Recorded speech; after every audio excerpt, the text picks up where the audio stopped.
Muy bien, buenos días. Muchas gracias. Saludo a todos los presentes, quienes han venido incluso de lejos, de otras ciudades, directores de hospital, de aseguradoras, directores de sistemas de información, funcionarios del Ministerio, de la Superintendencia de Salud, de Secretarías de Salud, de la Academia. También saludamos a quienes nos están siguiendo a través de la transmisión en directo que estamos haciendo a través de web streaming, y pues naturalmente a los conferencistas, a Karen que vino desde Seattle, a Lina que vino desde México, y a todos los demás. Víctor vino desde Bucaramanga, José Fernando vino de Medellín, Gilberto ya es local, en fin, y los demás panelistas y presentadores que van a compartir con nosotros sus experiencias el día de hoy. A diferencia de la medicina, que es una profesión milenaria, la economía es una disciplina relativamente nueva que tiene si acaso un par de siglos. Pero resulta curioso que los primeros economistas fueron primero médicos, se llamaban los fisiócratas. El más famoso de ellos, François Quesnay, que era el médico del rey de Francia en el siglo XVIII, era además autor de libros muy famosos de teoría económica, en los que concebía el funcionamiento de la economía y el flujo de las mercancías por analogía con el sistema circulatorio. Esa analogía se podría extender incluso a nuestro tiempo, porque el flujo de recursos, que es quizás la queja más sentida en el sector salud hoy en día, evidencia un problema crónico del sistema circulatorio. Y si el flujo de recursos en el sector es comparable a la circulación, el sistema de información es análogo al sistema nervioso. Hoy en día en Colombia nos enteramos del uso inadecuado de los recursos cuando estalla un escándalo. Nos damos cuenta de los padecimientos del ciudadano por acceder a los servicios cuando hay un pleito o una tutela. Nos damos cuenta demasiado tarde de los dolores del sistema de salud, y eso es ¿por qué? Por la falta de una información oportuna que fluya con la debida celeridad, completitud, calidad, etcétera, para que el sistema pueda reaccionar antes de que los problemas ocurran, incluso antes de que las enfermedades ocurran, si uno extiende esto al ámbito de la promoción y prevención. De manera pues que nos convoca hoy en día, el propósito de entender mejor estos sistemas de información, sabiendo que pues hay muchas cosas por solucionar. Es posiblemente lo que hacemos hoy una pausa al debate cotidiano, que es un debate político y legislativo, y vamos a considerar problemas y soluciones que hay que implementar independiente de cuál sea el diseño del sistema de salud, con o sin reforma, con EPS, con gestores. En cualquier escenario tiene que haber un sistema que funcione bien, tiene que registrarse bien las prestaciones de los servicios, se tiene que agregar adecuadamente esa información, tiene que fluir, va a haber alguien que va a pagar esos servicios, tiene que tener la información suficiente para pagarla, etcétera, de manera que son unas soluciones que van más allá y que hay que hacer independiente de todo lo demás, de manera pues que es una pausa que creemos oportuna para considerar estos problemas a fondo. Entonces, pues una de las causas del atasco en el flujo de recursos en el sistema es evidentemente el atasco en el flujo de información, empezando incluso por la afiliación, que muchas veces la UPC no sale, o sea, la unidad de pago por capitación no se distribuye porque ni siquiera se sabe con la ciencia cierta cuántos afiliados hay, aunque este es un problema en el que se ha ido mejorando mucho a lo largo de los años, pero río abajo en la relación entre pagadores y prestadores sigue habiendo muchos problemas de información que dificultan el flujo de los recursos, de manera que esa es una de las causas por las cuales quizá no fluyen con la debida fluidez los recursos. Entonces, un sistema de información a nivel de un país, ¿qué dominios de información tiene? Ahí tiene que haber información en primera instancia sobre las personas. Yo siempre enfatizo, hay quienes hablan de información sobre poblaciones, pero poblaciones es una abstracción. Uno para resolver los problemas de salud no necesita saber cuántos enfermos hay. No solo necesita saber cuántos enfermos hay, sino que además necesita saber cuáles son, cómo se llaman, dónde están para ir a atenderlos. De manera que un dato estadístico producto de una encuesta, un censo, pues sí ayuda, pero no es suficiente porque no te identifica a las personas. Entonces se necesita información sobre las personas en primera instancia, sobre sus riesgos, sobre sus necesidades. Se necesita información sobre los servicios que demanda, sobre la infraestructura y los recursos humanos que se necesitan para prestar esos servicios, y sobre la utilización de esos servicios, y primordialmente sobre los resultados que están produciendo los servicios y el estado de salud de la población. Se necesita entonces, como les decía, información a nivel de personas. que pueda ser susceptible de agregarse para poder derivar estadísticas agregadas que permitan evaluar el desempeño tanto de las organizaciones como del sistema como todo. Entonces se trata de construir la información estadística agregada a partir de registros individuales en un proceso que haga que la información sea agregable. Y pues quizá la novedad, digamos que el desarrollo de los sistemas y de la tecnología es muy reciente, relativamente reciente, pues de unas pocas décadas, y lo que ha ocurrido, digamos, con el advenimiento del desarrollo tecnológico en el mundo de la tecnología de la información es que se ha bajado sustancialmente el costo de almacenar la información y de compartirla y de transmitirla, de manera pues que cosas que eran impensables en un mundo de papel hoy en día empiezan a ser posibles y deseables, pero pues se trata entonces de almacenar y agregar. ¿Cuál es el reto, el lema, el mantra que debemos tener todos aquí, que podríamos cantar en un tono bíblico? Es conectados los unos a los otros. ¿Por qué? Porque todas las organizaciones, y seguramente muchas de las organizaciones donde ustedes trabajan, ya han hecho inversiones considerables en sistemas de información. Todos deben haber ya comprado aparatos, todos deben haber invertido en software, en ERP, etc. Y no tendría sentido implantar un sistema, digamos, nacional, obligatorio, monolítico, que reemplace aquellos desarrollos que ya se han hecho localmente en las organizaciones. Lo que se trata al revés es de capitalizar esas inversiones. ¿Y cómo se logra eso? Logrando que se conecten unos a otros de forma que la información pueda ser compartida y pueda ser agregada. Entonces, ¿qué se necesita? Pues para lograr esa interconexión, pues primero considerar los puntos de vista que están representados hoy en día, hoy en la agenda, a lo largo del día, el punto de vista del prestador, el punto de los servicios de salud, el punto de vista del comprador, bien sea el individuo o bien sea un agente, le hace una aseguradora que actúa compra a nombre del individuo los servicios, o el Estado, si se quiere, que compra a nombre del individuo los servicios. Está la óptica del regulador y del hacedor de política, que tiene que diseñar las políticas del sector. ¿Qué se necesita para conciliar todos esos puntos de vista y para interconectar todos los actores del sistema? Un lenguaje común, para superar la torre de Babel en la que vivimos, en la que todo el mundo no habla exactamente el mismo idioma. Sí, los procedimientos y servicios se codifican con un CUPS, pero uno va a ver en la práctica en las organizaciones y no todo el mundo tiene la misma versión del mismo, porque hay quienes le ponen dígitos adicionales para identificar determinadas cosas, porque se queda corto en algunas cosas. Entonces, ¿cómo se identifican los prestadores? ¿Cómo se identifican las personas, los servicios, los insumos, respecto de lo cual no hay tampoco un lenguaje uniforme?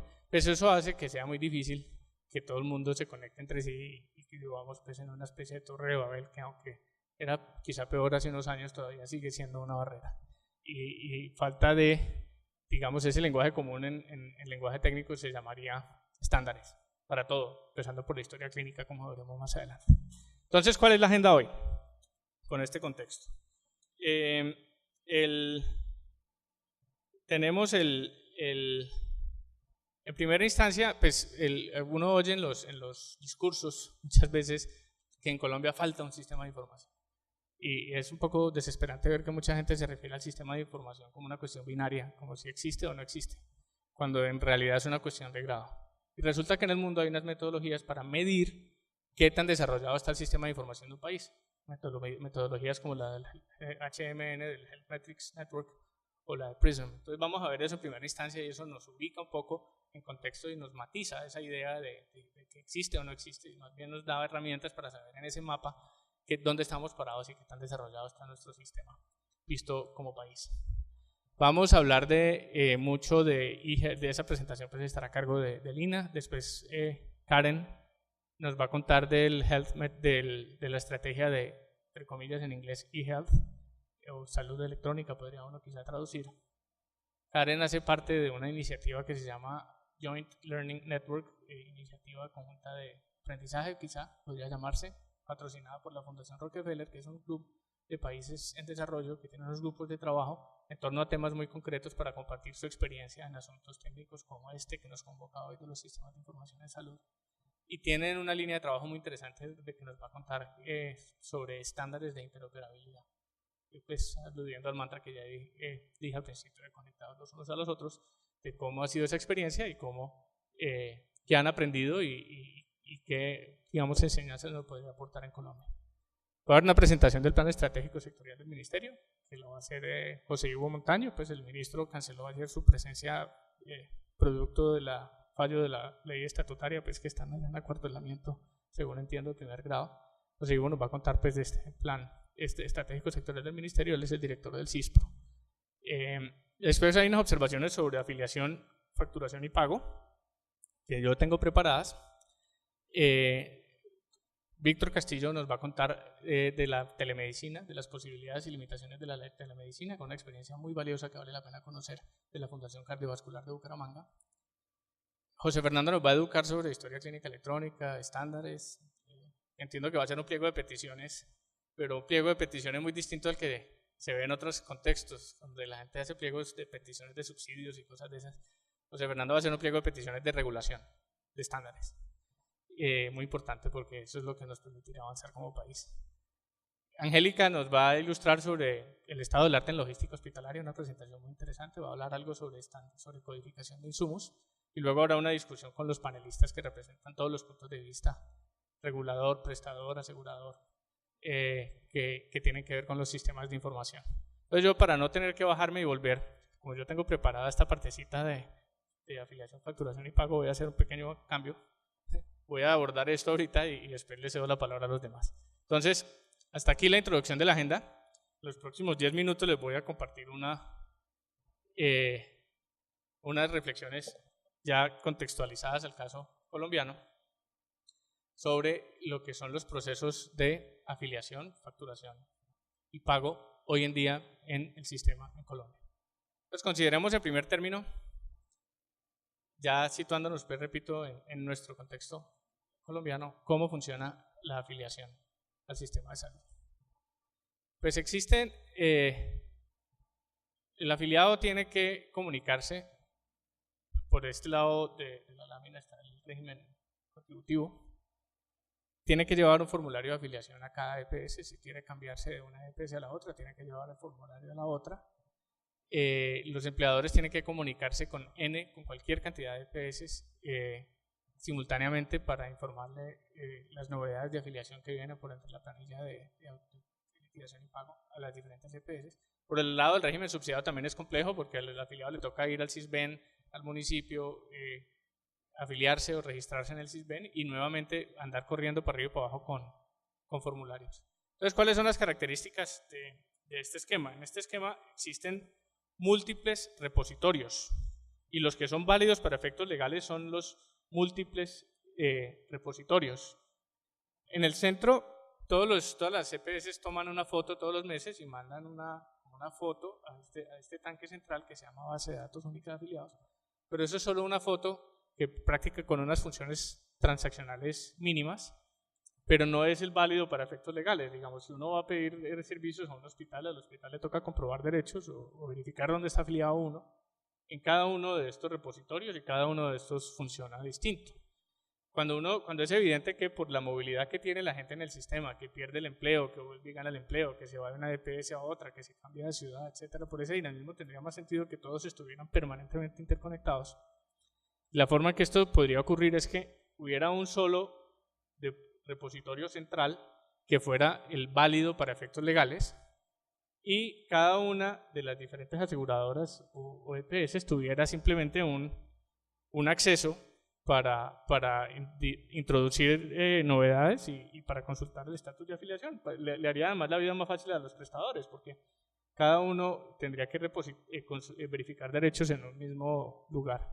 Y estos flechitas que simbolizan los flujos de información se podrían habilitar por medios más modernos, incluyendo call centers, formularios en línea, etcétera. Y es que hay algo de contexto que no tenemos en cuenta, y es que cuando se aprobó la Ley 100 de 1993, no existía el Internet. Y los decretos que regulan la afiliación son para el año 98, cuando no existía la nube, cuando no existían los teléfonos inteligentes, y evidentemente la tecnología ha avanzado muchísimo más rápido que lo han hecho las normas, de manera que es pertinente casi que rediseñar a fondo este sistema y simplificarlo pues de forma que sea más expedito. Lo otro en afiliación es que tiene sentido, creo yo, integrarla con el resto de la seguridad social. Porque muchas transacciones de información son comunes. Los nacimientos, las defunciones, los cambios de residencia, el estatus laboral, el CISBEN. Todo eso es pertinente para el sistema de pensiones, para el sistema de riesgos profesionales. Entonces ahorrarían muchísimo los costos, porque todo estaría, digamos, se hace una vuelta y 3 mandados, pues se matan varios pájaros de un tiro, y hace que más gente esté, digamos, verificando la calidad de la información. Y es que ocurre que todas las cosas del mundo, probablemente todas las cosas del mundo se gastan a medida que se usan, con una sola excepción que yo conozca, que es la información, que cuanto más se use mejor se pone, porque más gente está actualizándola y más gente está pendiente de que el dato esté como debe estar, de manera que cuantos más ojos hayan sobre este registro de afiliación unificado, pues mejor sería la calidad de los datos. Entonces, pues tiene sentido que haya un repositorio central, que tiene sentido que se haga en conjunto con los demás subsistemas de la seguridad social, y esas transacciones o esas fechas de información se podrían hacer a través de operadores de información regulados, de manera análoga como se hace con la planilla de liquidación de aportes hoy en día, y seguramente no necesita ley. Por eso hablaba de todas esas soluciones que tenemos represadas que no necesitan pasar por el Congreso. Hablemos ahora de autorización de servicios y de prestadores. ¿Cuál es el peloteo aquí? Cotidiano, del usuario y del prestador y del asegurador. Hay una solicitud de un servicio médico, luego suele haber una autorización de un servicio médico, esperaría uno, casi siempre. Luego hay una prestación, después hay una facturación, después suele haber glosas, después suele haber respuestas de glosas y finalmente, eventualmente pagan.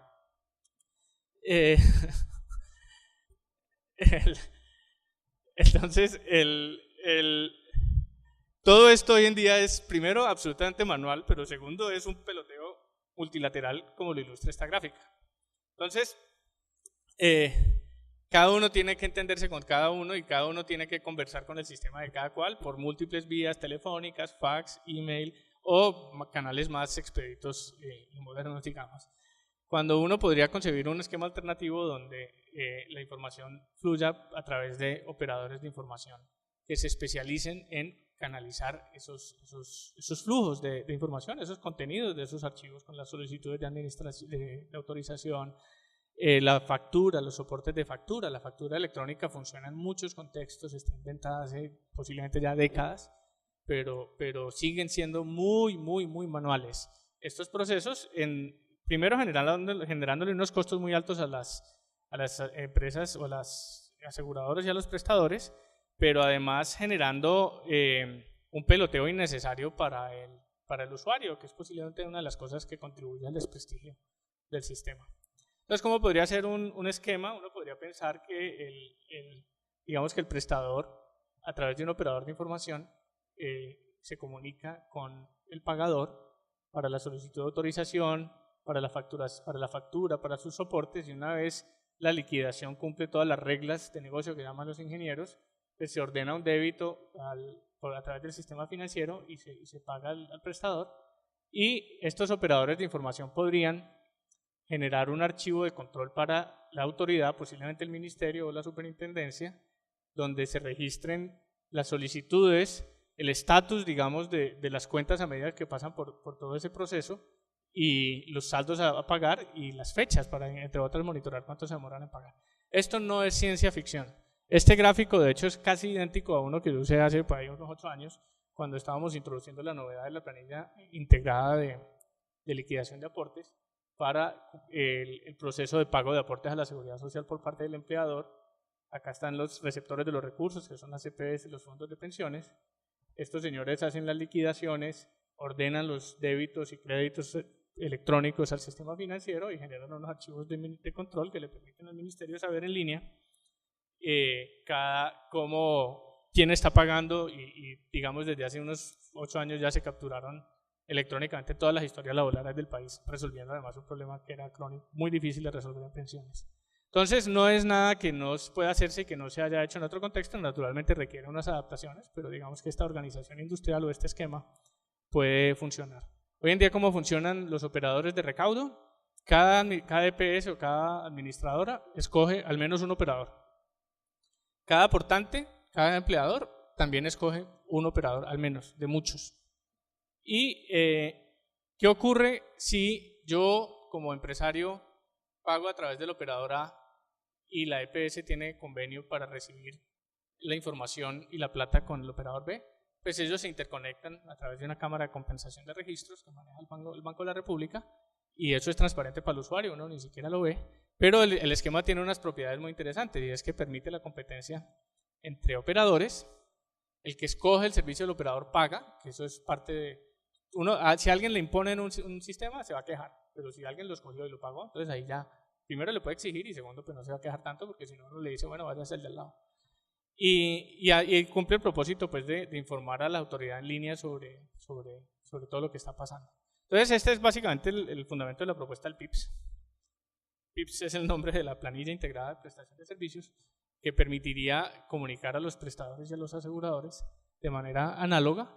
Podría permitirse la competencia entre operadores, tendría un costo de cero para el gobierno, habría una industria autosuficiente de operadores de información que le cobrarían a las aseguradoras. Eso podría ahorrar mucha plata. Yo me acuerdo cuando Gilberto Quinche era presidente del Seguro Social hace años, se gastaba una fortuna en formularios de liquidación y pago.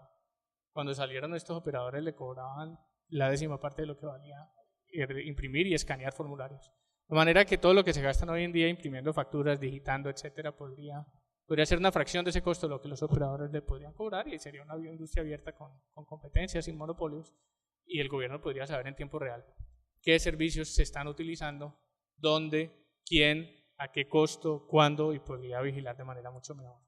Entonces hace falta poco para que esto, digamos, exista. De manera pues que esas eran dos observaciones, un poco conceptualmente van más abajo en la agenda. Eso más adelante en el día vamos a volver sobre estos temas, pero pues como yo ya estaba acá arriba decidí adelantarlas, y ahora retornamos al orden normal de la agenda, siguiendo con la presentación del Health Metrics Network.